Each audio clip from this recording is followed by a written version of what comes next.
We British are more obsessed with birds than any other nation on earth, and have been for much of our history. From feeding ducks in the park, to listening for the first cuckoo of spring. From inspiring some of our best-loved poetry, to filling our stomachs. The deep relationship between the British and our birds reveals as much about us as it does about the birds themselves. Bird song, bird flight, birds' residence around us cements our relationship with them, and there is no equal in our landscape, and that's why birds are so important to the British.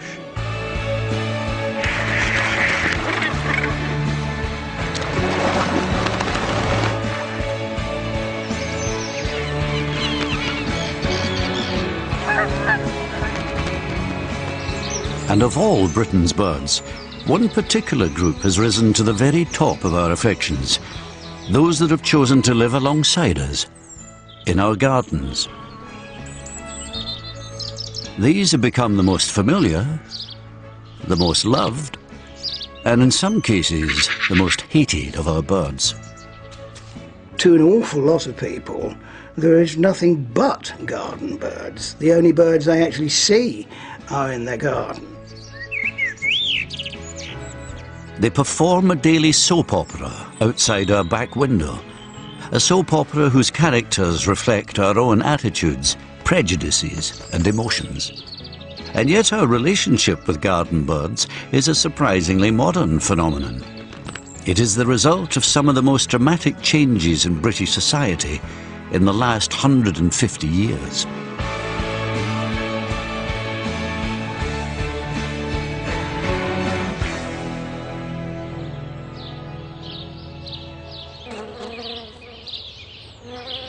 We are a nation of gardeners who have become a nation of garden bird lovers. The British are obsessed with garden birds because the British are obsessed with gardening. If you ever listen to Gardener's Question Time on the radio, you'll just know how high passions run. Our gardens are where we spend a great deal of time. The birds in our gardens are the birds that we interact with most in our lives, and we follow them on a journey. And I think that's very emotional for some people, and it engenders a very deep and intimate relationship with the natural world. No matter how small your garden is, there will be a bird that comes to it, and they bring a breath of the natural world, of the world, non-human world. And they're the one things that do, and they are magical in that they suddenly take off and disappear, and you've no idea where they've gone, and yet they come back again. 2 out of 3 of us now feed wild birds in our gardens, spending over £150 million a year in the process. Yet a century ago, most of us did not even have gardens. We took little interest in the welfare of our feathered neighbours and were more likely to eat a blackbird than feed it. And the very concept of garden birds was meaningless. The term hadn't even been invented. Garden birds is a cultural construct. These are simply birds that have taken advantage of the new suburban landscapes that we have created. These are birds of the woodland edge that have moved into what we have defined as garden areas. In little more than 100 years, an extraordinary transformation has taken place in our relationship with the birds that live alongside us. This domestic drama runs parallel to the history and development of that very British phenomenon, the modern suburban garden.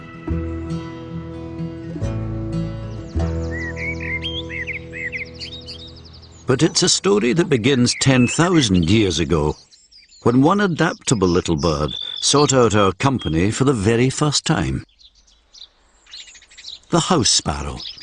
It's small, it's a chunky little bird, wonderful chestnuts and browns. In a drab sort of way, it's a very colourful bird, I think. But mostly what's good about a sparrow is its behaviour. It's sort of cheeky Cockney spadger. house sparrows have lived alongside humans longer than any other wild bird. The sparrow's engagement with it is peculiarly intimate, and it is rooted in the development of agriculture.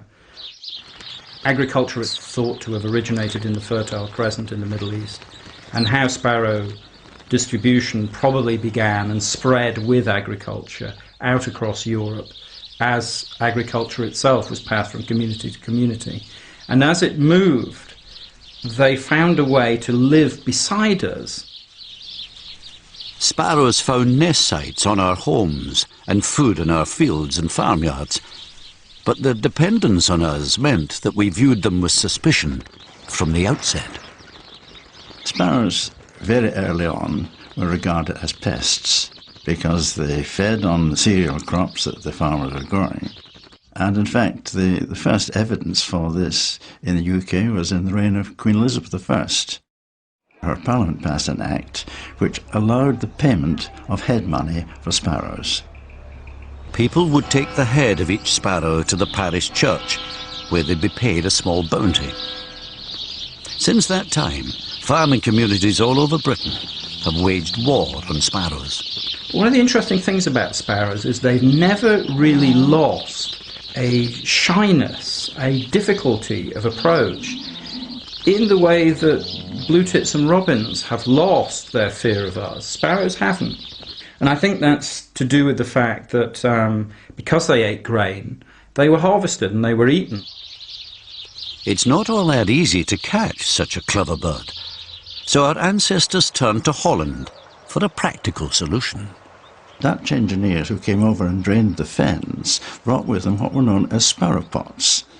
And sparrow pots were put up on farm buildings, primarily to prevent the sparrows nesting in the thatch and destroying the thatch, but also they were on a hook. They could be lifted off, and the housewife could put her hand in the bag and remove either the sparrows or the eggs. And these would very often go into a pot in the kitchen. Sparrows were caught and eaten in the countryside right up until the middle of the 20th century. But some Britons had already begun to take a very different view of this little bird, as a result of the biggest social change in British history. In the 19th century, the balance of population between rural England and urban England changed quite dramatically. So in the early 19th century, the great majority of people lived in the countryside. By 1900, only about 1 in 5 people actually lived in the countryside. So we effectively changed from being a rural nation to being an urban nation. Given how dependent sparrows were on humans, it's not surprising that as we moved into towns, they were the one bird that came along with us. One aspect of the growing cities is that they're still terribly close to the country, not just physically, but the fact that there's a lot of agricultural animals actually in the city. You have horses everywhere, you have stables, but also in the parks, like in St James's Park in London, there are cows and there are sheep.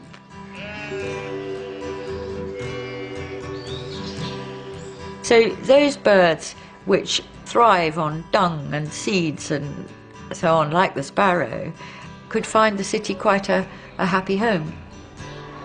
Arguably, sparrows enjoyed better living conditions in Victorian cities than did much of the human population. The houses provide excellent nesting opportunities where they were safe. They couldn't be caught easily by birds of prey and by cats. One of the reasons why the sparrows that lived in towns did rather better was that man's attitude towards them was quite different. They rather welcomed this bird coming to live close to them. The townsfolk's newfound affection for sparrows was a reaction to urbanisation, a disorientating process that cut millions of Britons off from wild nature and at the same time made them nostalgic for their rural past.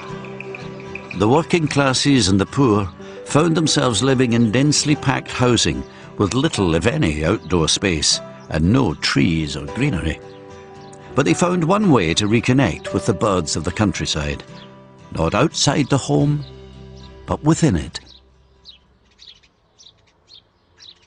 I had this wonderful book from the late 19th century called Home Pets. And it's full of the usual suspects, dogs, cats, and birds. And the kinds of birds that were kept at this time in the home weren't just sort of canaries and budgerigars. Everything from kind of wheatears to nightingales, goldfinches, linnets, a whole sort of pantheon of British bird species were being kept. And many of the people in the cities kept caged birds for their song.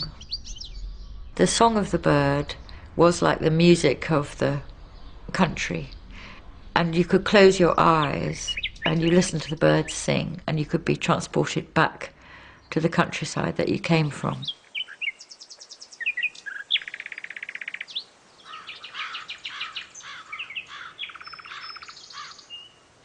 It wasn't seen as cruel.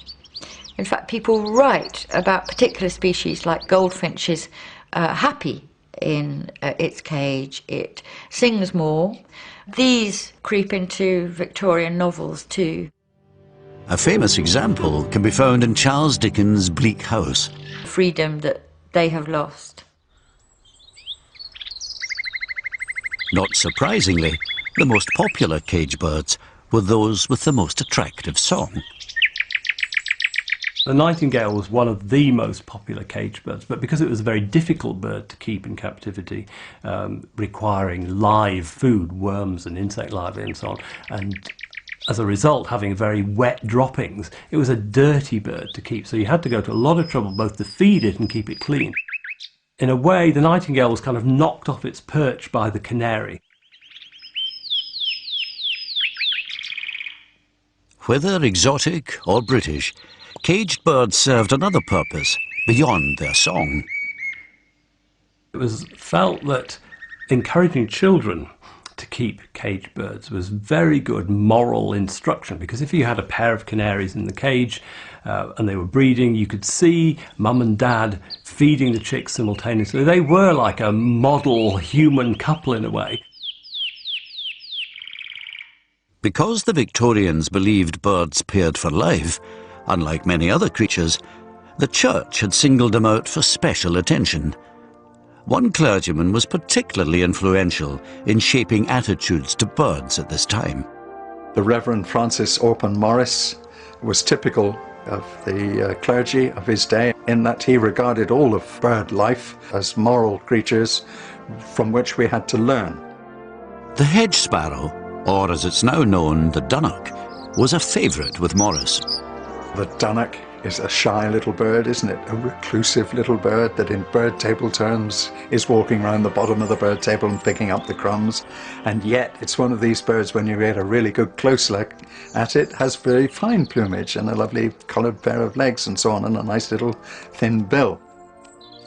Humble in its behaviour, drab and sober in its dress, this was the perfect model for how all his parishioners should behave. But then the Reverend Orpen Morris didn't know the truth about the dunnock, did he? Because the dunnock is an animal that lives a truly scandalous life. It enters into every relationship possible. Polygamy, polygyny, polyandry, promiscuity, you name it, the dunnock does it, basically. This scandalous behaviour was only revealed in the 1990s and showed peck at the female's cloaca.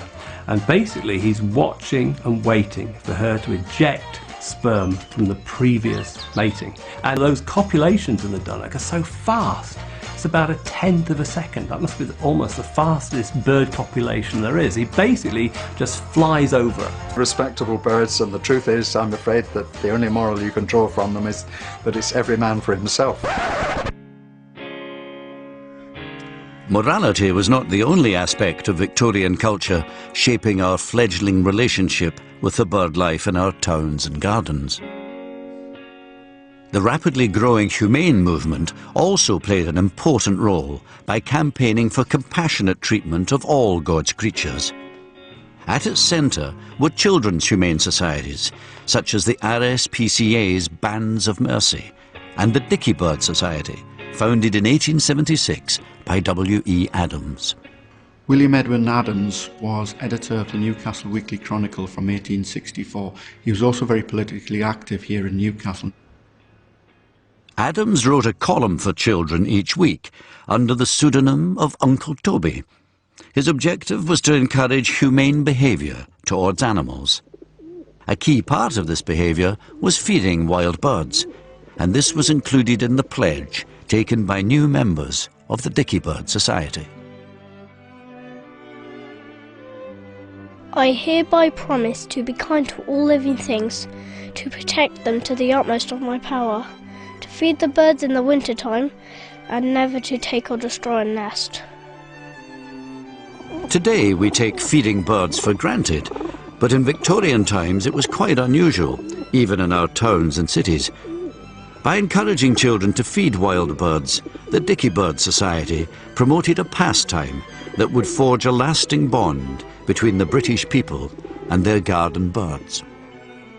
And their recruits came from some surprising places. There is a letter to the Dicky Bird Society from children of Dover Workhouse.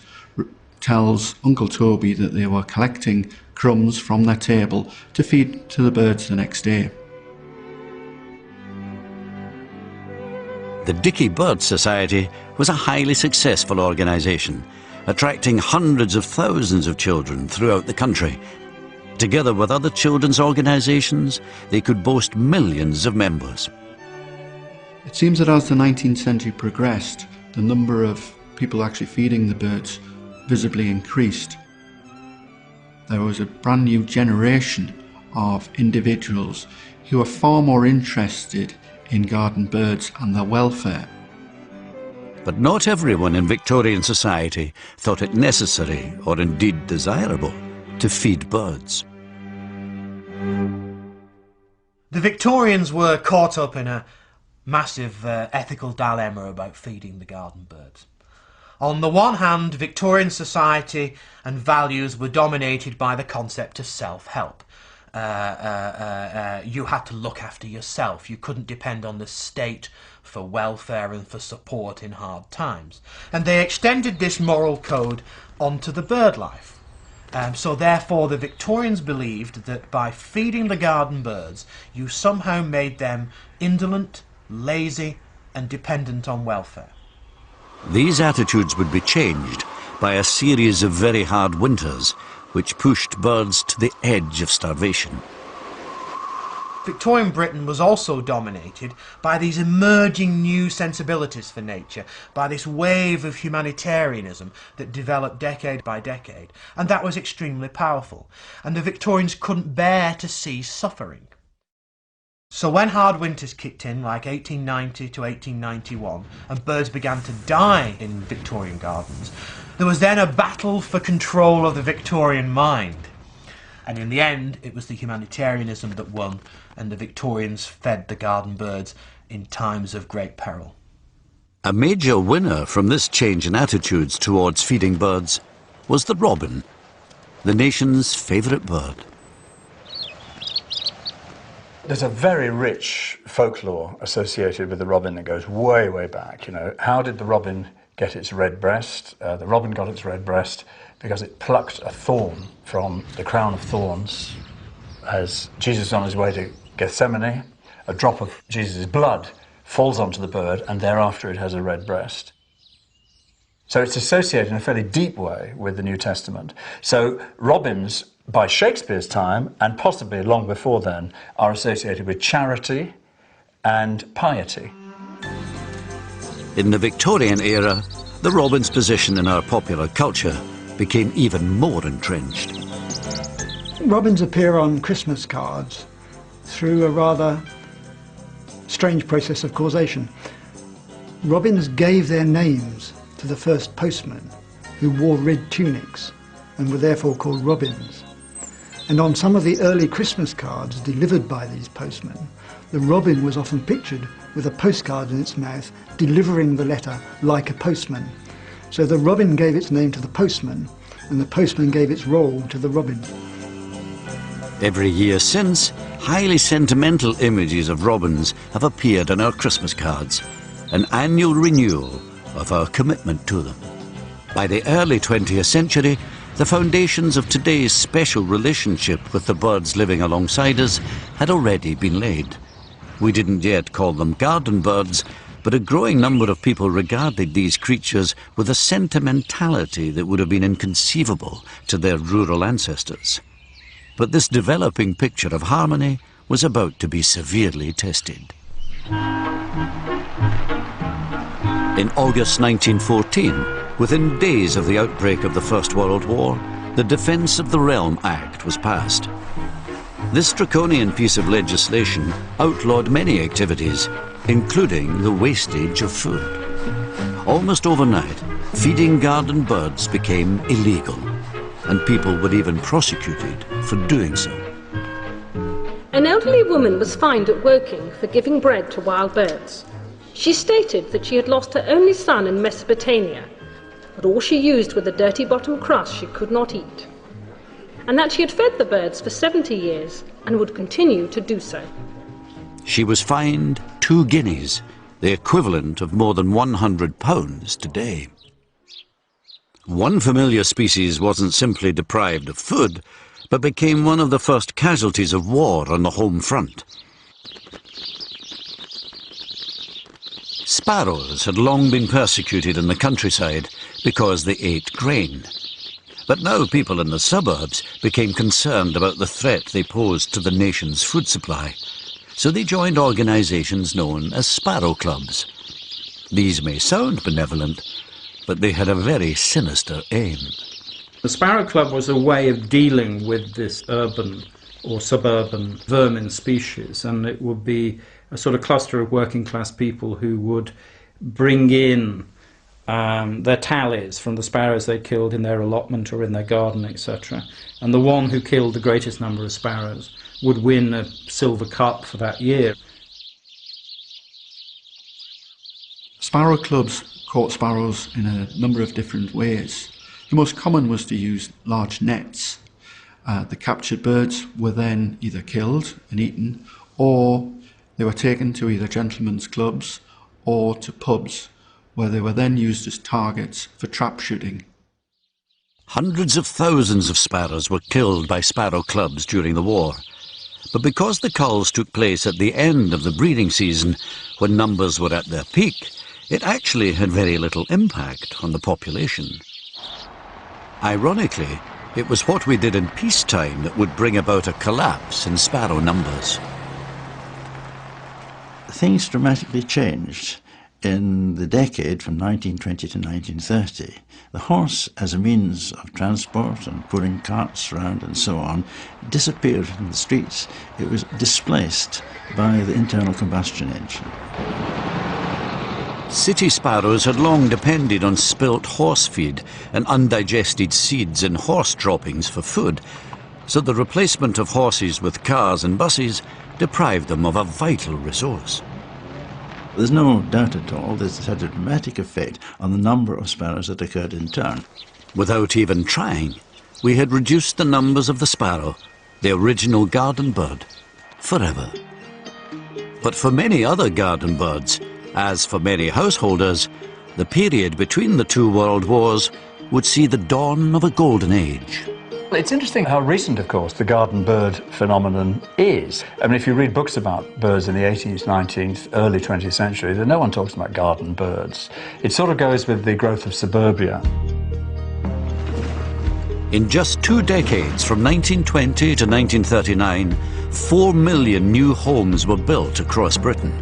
And for the first time in our history, the vast majority of these had proper gardens. First of all, there was the actual planning of new suburbs with wider roads, with trees, with these long gardens, with vegetable gardens and flowers and ponds and everything.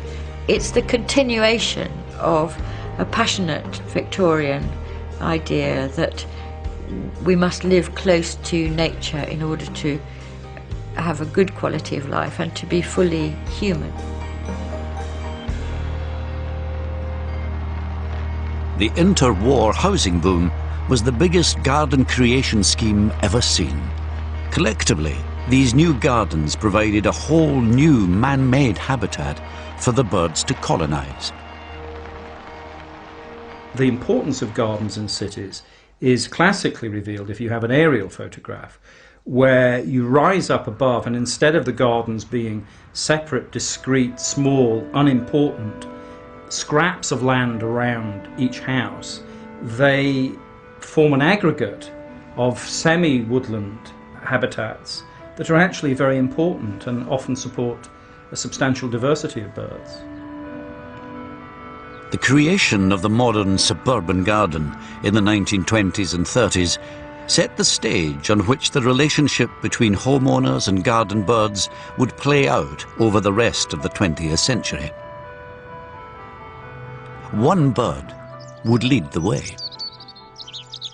That quintessential garden bird, the robin. We have always loved robins for their confiding behaviour. And having a wild bird like a robin come and alight on your hand to feed really does help to form a bond between us and them and just makes them incredibly popular. And their fondness for earthworms has engendered a very special relationship with gardeners. Anybody who's turning over soil, from the grave digger to the lady digging a rose bed, robins' cupboard love will triumph over them, and they'll attend your operations with great care. In the 1930s, one man began scrutinising the behaviour of the robin, the first time anyone had done so. David Lack was a schoolmaster at Dartington College in Devon. He carried out his robin research by trapping and ringing his subjects so that he could tell each bird apart and follow their individual behaviour. What he discovered pulled the rug from under the cherished idea that each of us has a particular robin returning to our garden year after year. And I was absolutely knocked out by the realisation that the robin we had in the garden was not the same god robin we had last week or the week before, so certainly not the year before. The robin's traditional reputation was further undermined by the next part of Lack's research. Unlike most birds, which wear gaudy plumage to attract a mate, the robin's red breast serves quite the opposite purpose. It's used as war paint, a threat to scare off a rival robin entering his territory. David Lack did these famous experiments where he put a stuffed robin out into a robin's territory, and the owner came out and just attacked it and basically destroyed the stuffed robin.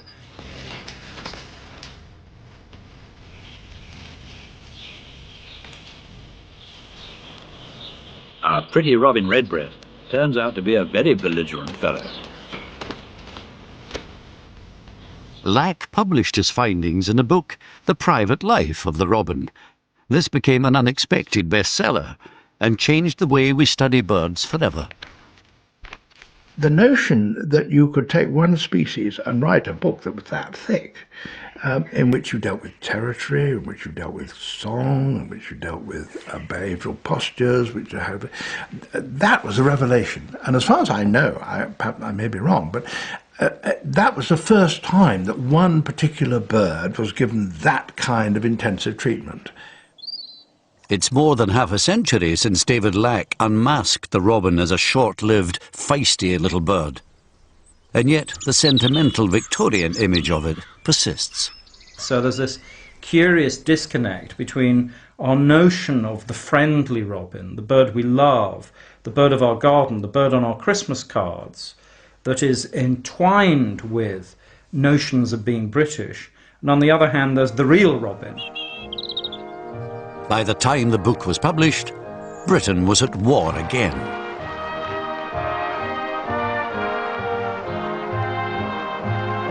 And the British garden was being redesigned as part of the war effort.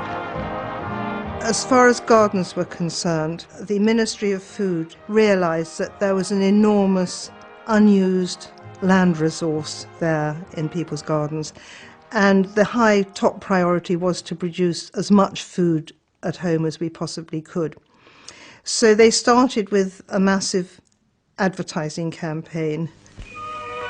The Dig for Victory campaign instructed people to convert their flower beds into vegetable patches so that they could produce their own food to supplement their meagre rations. May not be lucky enough to own an ideal kitchen garden like this, but the flower garden will grow beetroot just as well as begonias. There may be room for vegetables on top of your Anderson shelter. or in the backyard, or even on that flat bit of roof. Homegrown fruit and veg may have livened up the monotonous wartime diet, but they also proved attractive to birds. And for the second time in a generation, garden birds discovered we were fickle friends. And surely, isn't an hour in the garden better than an hour in the queue? The birds, of course, did become the gardener's enemy in a much stronger way when your diet depended on protecting your crops from the birds. So I think people, they always have had, and this time they still had, a sort of love-hate relationship with the bird population of the garden. So they would rig up all sorts of arrangements, netting their crops. The Ministry of Food also urged people to either eat leftovers or recycle them. So scraps once given to the birds now ended up in communal pig bins. It was a lean time for garden birds, and even when the war came to an end, rationing continued.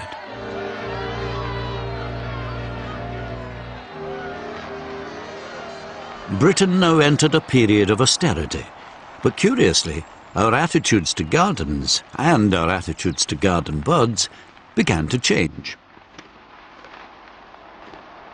There was a slight reaction, and people really wanted gardens to be places of colour and scent and smell.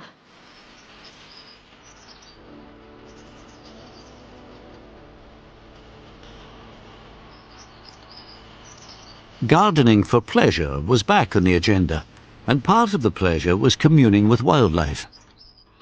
This was reflected in 1945 by the publication of a little book called Garden Birds, written by Phyllis Barclay Smith. This was the first time in Britain that the term garden birds had appeared in print, and marked a turning point in the way we thought about them. She begins by saying that because of industrialisation and the growth of the town, our garden birds are threatened, and we must make habitats for them. And she tells you what trees to plant, where they like nesting most, hawthorn, holly. Welcoming the birds back and making the garden beautiful and not fiercely productive is a wonderful sort of reaction to the ferocity of war.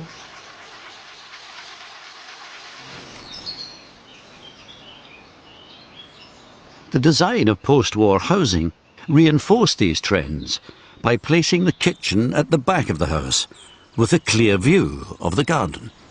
A number of sinks I've seen that actually look down the garden, and you put objects of interest, a sort of entertainment out there, and one of them is the bird table, so that you look from the kitchen sink, which is the epitome of drudgery, at least if you're me, into the garden, which is the epitome of freedom, and there are these birds coming and going. And outside, the nation's second favourite bird, the blue tit, was getting up to some novel antics. It's not only humans who enjoy a drink of milk. People living all over the country are getting up in the mornings and finding their milk bottle tops torn off and some of the milk missing. Actually, it was the cream, not the milk, that was missing. It's one of those things that folk of venerable years, such as myself, like to reminisce about. We were around during the milk bottle years. You would go out the front door and you'd say, those dratted blue tits have been at it again. I can see the little holes in the milk bottle tops. And I hadn't thought about that for years. In those days, you had a milk bottle was put outside by your friendly milkman who was having an affair with your wife. That was absolutely standard. And they had these gold top things, these sort of silver paper thing on there. But blue tits and great tits learnt how to peck through them because there was cream on top. Because blue tits and great tits are kind of inquisitive birds. They're always poking around and peeling off bits of bark and lifting up leaves, looking for food items. And peeling off the lid of a milk bottle is not that different, really. The extraordinary thing, and it is extraordinary, was that behaviour spread right round the country. This wasn't an example of evolution in action, but simply a case of individual birds watching and learning from each other, a process which scientists call cultural transmission. Birds are doing these things all the time. It's just that with the milk bottles we could see that cultural transmission. The milk bottle thing was like a little window into their world.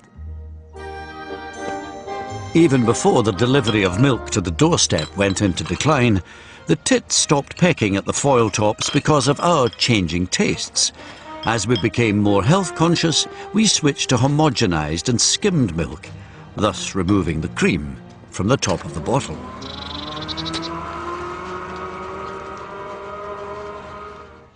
Most people didn't begrudge the tits their share of the cream, perhaps because they were one of the earliest birds to establish themselves in suburbia. But the post-war period also saw the arrival of two newcomers to the suburban scene. The very different welcomes they received would challenge our ideas of what it meant to be British. The first newcomer, the collared dove, arrived almost unnoticed. I love all birds, but the collared dove, there's something essentially very boring about it. But behind this rather dull, somebody I know described its song as a rather bored football fan.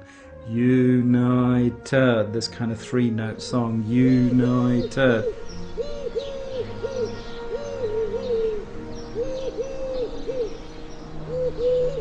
And there is something very dreary about collared doves, and they're beige in colour. But they conceal an incredible story of expansion. Originally from Southwest Asia, the collared dove started inexplicably to surge westwards across Europe during the 1930s. By the mid-1950s, it had managed to cross the North Sea. Probably one of the least glamorous twitches I ever went on was to North Norfolk, Sheringham, I think it was, in about 1954, 55, to see a pair of collared doves, you know, which are, talk about 10 a penny now. And somebody must have noticed it, because I think they'd been there for a year and bred before they were announced to the world, as it were.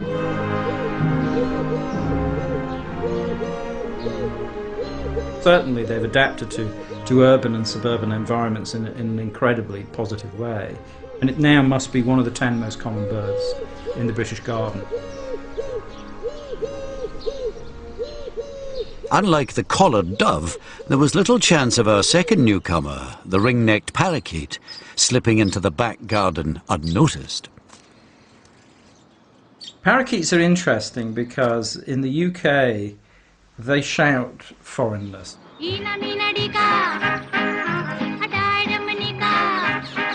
They're bright green, they have red beaks, they have this loud, raucous call.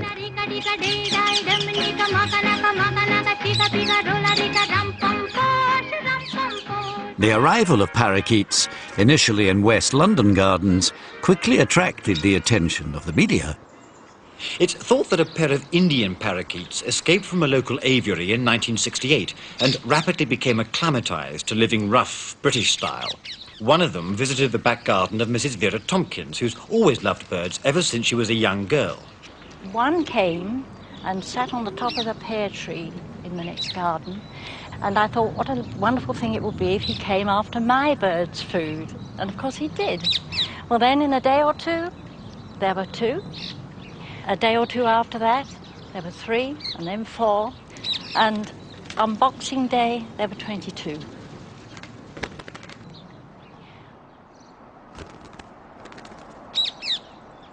Despite their tropical appearance, parakeets are well adapted to the British climate and have taken to the artificial habitat of suburbia as well as any of our other garden birds.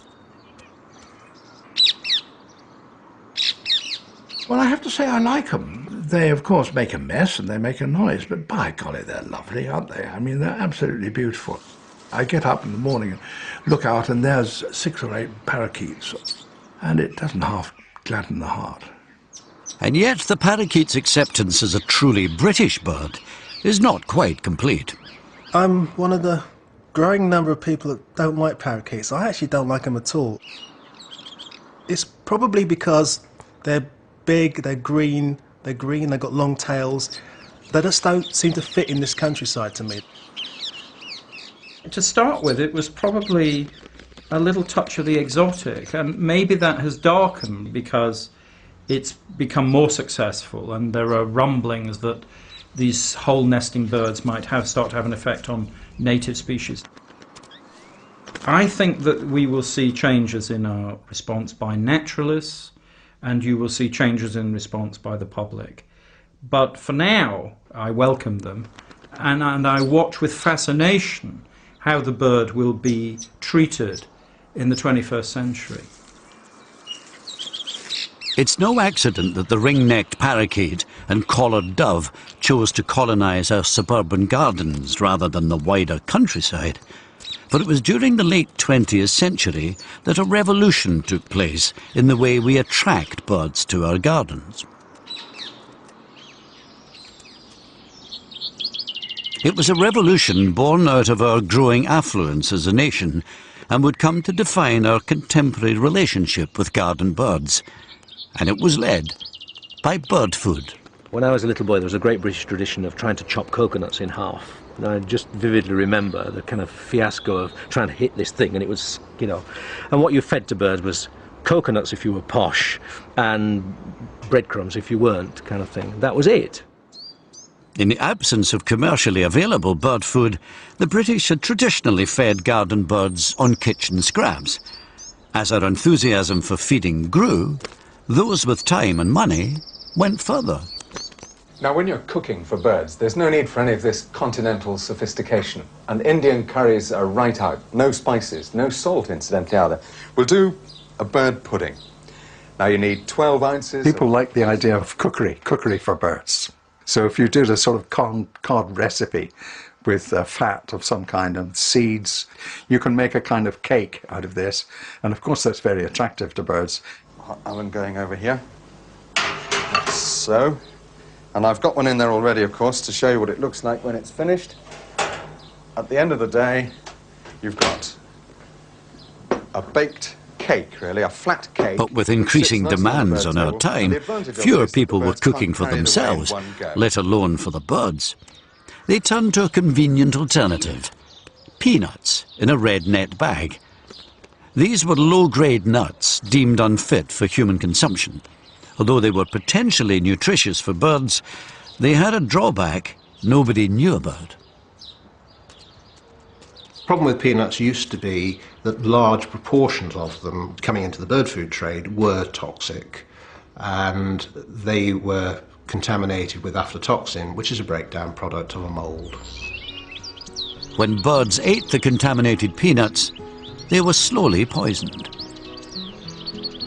This used to happen even in my own garden, because I used to feed through till May, and then there would be no birds left. And knowing where I got the peanuts from at the time, and to what I now know, by that point I'd managed to kill off the greenfinch in the garden. In the late 1970s, the bird food industry began to innovate, developing high-quality products designed to mimic the food eaten by wild birds. These increasingly sophisticated products attracted more species than ever to our gardens, well over 100 different kinds.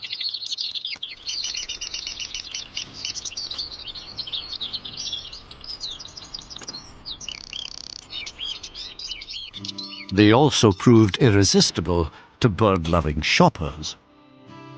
It's quite striking to look at the way in which the packaging, the convenience of bird food has kind of tracked the way in which we've changed our own eating habits. You know, the whole rise of the prepared meals in Marks and Spencer's is echoed by being able to buy the fat bar. None of this melting down, getting fat from the butcher and melting it down and mixing it with peanuts and things. It's there in a plastic package. Today, feeding birds is yet another way in which we express ourselves as consumers. I think a lot of people deep down do feed birds for selfish reasons, but in a good way, because they want to sort of say, you know, in my garden I get this, that and the other, I get bullfinches, I get, you know, I got lots of chaffinches, I got great garden for birds, what have you got, kind of thing. There is that competitive edge, which is fine because it's benefiting the birds. Either way you look at it, it's benefiting the birds. And also on top of that, it's bringing nature closer to that person as well. It is this deeper need to reconnect with nature that underpins our vast expenditure on bird food. Day after day, people provide food for birds, and extraordinarily relationships of trust are built up. And I think it's our chance to step outside the fate of our species, which is a terrible one. I mean, who wants to be feared by every other creature? And you know, that simple Franciscan act of giving to birds makes us feel good about life, that it redeems us in some fundamental way. Our urge to reconnect with nature through the birds in our gardens is nonetheless tempered by the fact that the garden itself is a semi-domesticated space. We may be in danger of turning these birds into little more than wild pets. I think the wish to feed garden birds is part of a larger emotional wish to make the birds somehow dependent on us and control the birds as part of our environment, to decorate the environment with birds. The desire for control over wild nature has always been part and parcel of gardening. We've always preferred some plants at the expense of others and waged war on those we consider to be weeds. Now, having invested time and money bringing birds into this space, we subconsciously want to control them too. We want them to behave in ways that conform to our own moral codes. If you put a bird table up in your garden, you are creating a sparrowhawk feeding station. It's really quite kind of funny and distressing to realise that when sparrowhawks zip along the backs of suburban gardens, they're just taking advantage of these wonderful feeding stations people have produced for them.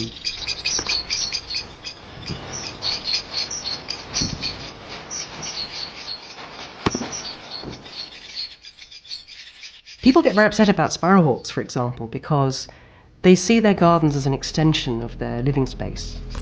So when you look out of the window and see a sparrowhawk pulling a pigeon or a blackbird to pieces on your patio, it's kind of murder on the living room floor.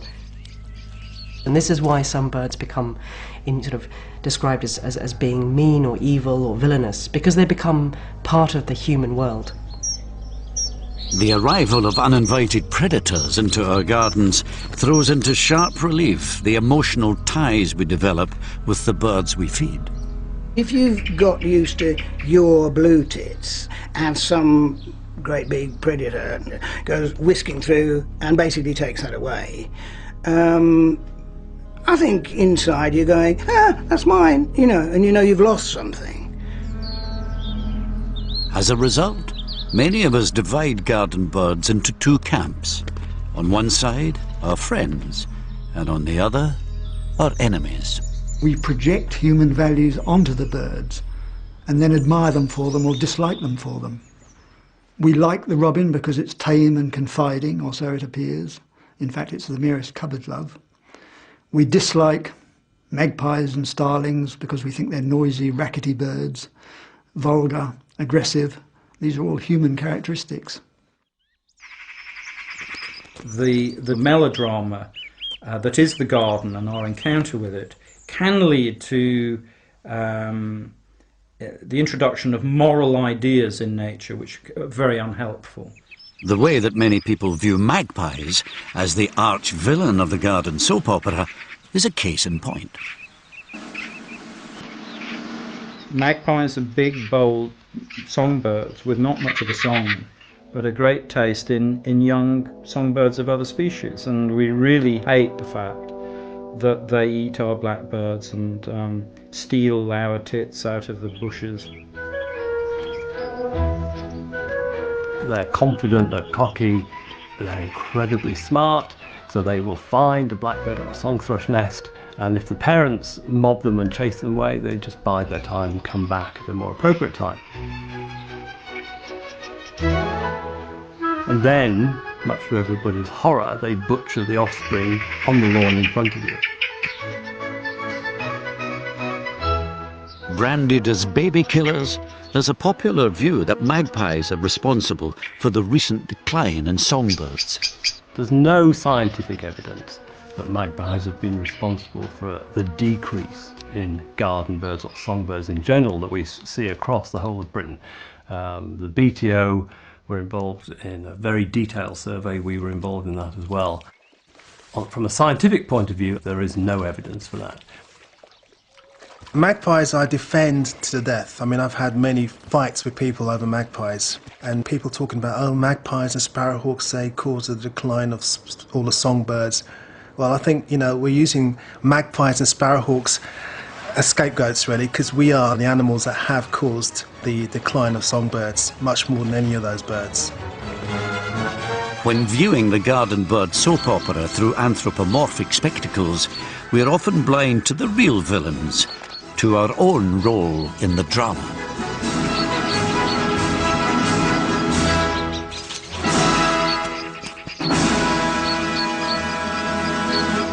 Our cats kill 55 million birds every year. Although our relationship with garden birds is thoroughly modern, our attitudes to individual species remain pretty traditional, resistant to change even in the face of new scientific evidence. We have our favourites, our friends, and our enemies.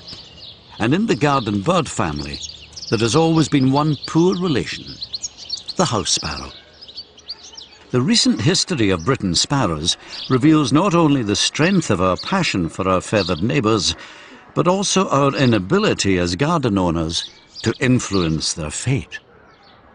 As a birder myself, I never used to really look at them, and then after a while I realised that they weren't around anymore. I used to see them all over the place. I mean, Hyde Park, Kensington Gardens, if you went to the cafe, sat down, had a cup of tea, there'd be a load of sparrows by your feet, and then all of a sudden there were none there.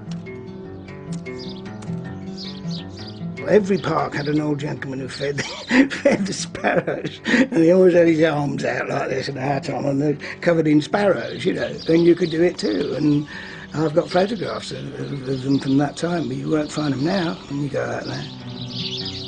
You can say the sun is shining if you really want to. I can see the moon and see me so clear. In the early 1990s, people living in Britain's towns and cities began to notice that their local sparrows were rapidly disappearing.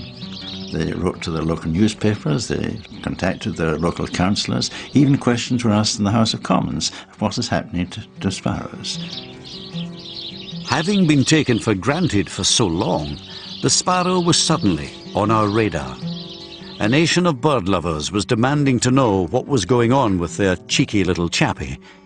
In May 2000, a major national newspaper launched a campaign to investigate. So they offered a prize of £5,000 to the first person who wrote a published paper, a paper that was accepted in a peer-reviewed journal, that explained the urban decline. It turns out that sparrow chicks are dying in the nest of starvation due to a shortage of insect food, and even those that fledge are not surviving into maturity. Ironically, history may be repeating itself.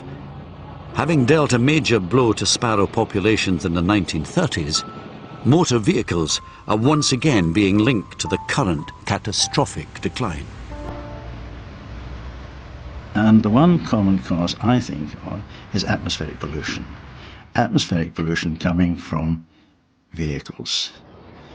Although the Independence Prize has not yet been awarded, it seems likely that factors beyond the garden fence are responsible for the sparrow's demise. Just like the miner's canary, our sparrows may be telling us something important. That sparrows live in our urban habitat, and if something is happening to them, it is high time we knew what it is, because it may be happening to us later on. In August 2007, our longest-standing garden bird, once so numerous as to have been considered a pest, was put on the red list of threatened species.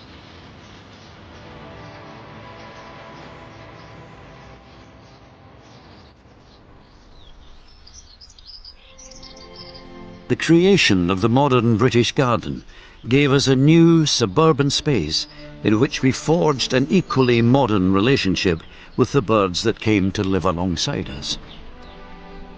Garden birds are creatures of our making, and by watching and feeding them, we've come to know them intimately, and we've drawn them deeper into our domestic and emotional lives than any other group of birds.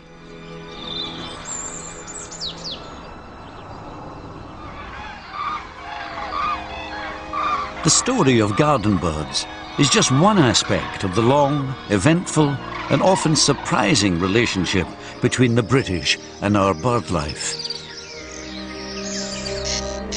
Over the next 3 programmes, we'll explore this side of our nation's history through our spectacular seabirds, the birds of the British countryside, and starting next time, with the story of how we came to protect water birds and the wild and wonderful places where they live.